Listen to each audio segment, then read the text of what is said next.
लातूरसह राज्यातील बाजारपेठांमध्ये सोयाबीनचे दर 6,000 पोहोचले होते. मात्र मागील 4 दिवसांपासून सोयाबीनच्या दरात सातत्यानं घसरण होतीये.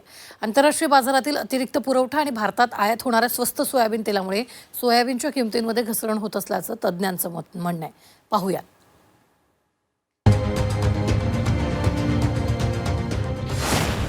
सोयाबीनच्या दरात घसरण, शेतकरी संकटात.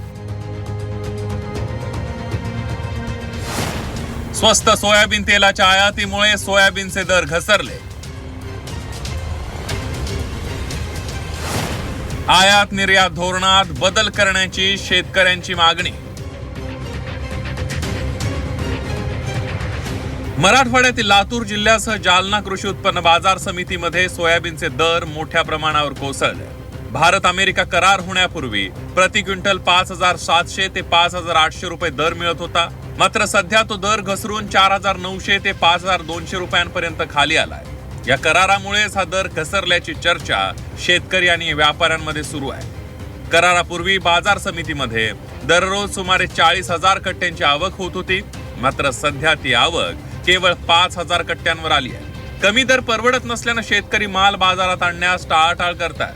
सरकारने तातडीने हस्तक्षेप करून आधीप्रमाणे दर मिळवून द्यावेत अशी मागणी शेतकऱ्यांकडून केली जाते.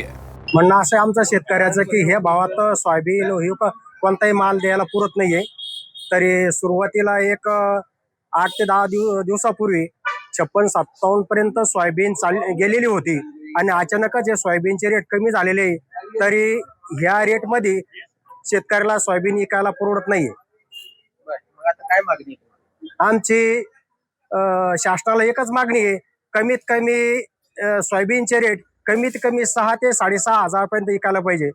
तेव्हाच पुढं शेतीचा खर्च वगैरे भागून थोडंफार शेतकऱ्याच्या पदरात काही उरेल सोयाबीन मध्ये. काही धोरणं बदलले आणि त्याचा परिणाम डायरेक्ट मार्केटवर झाला आणि 2-3 वर्षापासनं पहिल्यांदाच भावामध्ये तेजी आली होती. बरेच आमचे व्यापारी बंधू असो, शेतकरी बंधू असो, यांनी माल जो भविष्याची भाववाढीची आशा होती त्याच्यावर आपला माल ठेवला होता. परंतु या करारामुळं काय झालं, कसं झालं याच्याबद्दल आम्हाला तेवढी माहिती नाही. पण काहीतरी झालं आणि त्याचा एक धागा पकडून सर्व मार्केटचे रेट पडले. सोयाबीनचे दर घसरण्यामागे अनेक कारण आहेत. त्यातील प्रमुख कारण कोणते आहेत त्यावर एक नजर टाकूया. ब्राझील आणि अर्जेंटिनामध्ये सोयाबीनचे विक्रमी उत्पादन झालंय. आंतरराष्ट्रीय बाजारातील पुरवठ्यात वाढ झाली आणि त्यामुळे दरांवर परिणाम झालाय. चीनकडून सोयाबीनची आयात मंदावल्याचा थेट किमतीवर परिणाम झालाय. जागतिक सोयाबीन साठा 1.25.5 दशलक्ष मेट्रिक टनांच्या विक्रमी पातळीवर पोहोचलाय. जागतिक सोयाबीन साठा वाढल्यानं किमतींवर परिणाम झालाय. भारत अमेरिका व्यापार करारामुळेही आयात स्वस्त झाली आहे. या सगळ्या कारणांनी सोयाबीनच्या दरांमध्ये घसरण झाल्याचं तज्ज्ञ सांगतात. आयात निर्यात धोरण सरकारनं बदललं पाहिजे आणि जे बाहेरून येणारं जे सोयाबीन आहे त्या सोयाबीनवर मोठ्या प्रमाणात आयात ड्युटी देणं आवश्यक आहे आणि आपल्या इथलं जे सोयाबीन आहे या सोयाबीनला निर्यात धोरणामध्ये बदल करणं आवश्यक आहे.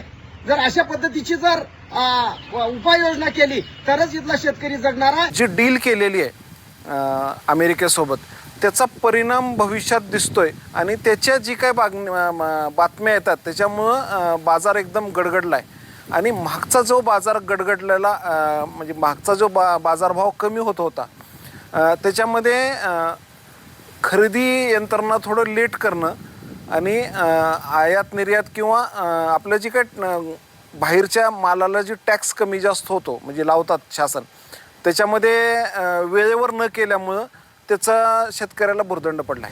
खरीप हंगामात चांगलं उत्पादन मिळेल या अपेक्षेनं मागील अनेक वर्षांपासून शेतकरी सोयाबीनकडे वळले. लातूर जिल्हा हा सोयाबीनचा ग्रीन बेल्ट म्हणून ओळखला जातोय. मात्र कधी दुष्काळ तर कधी अतिवृष्टी अशा नैसर्गिक संकटांना सामोरे जाणाऱ्या शेतकऱ्यांना हमी भावाची खात्री उरलेली नाहीये.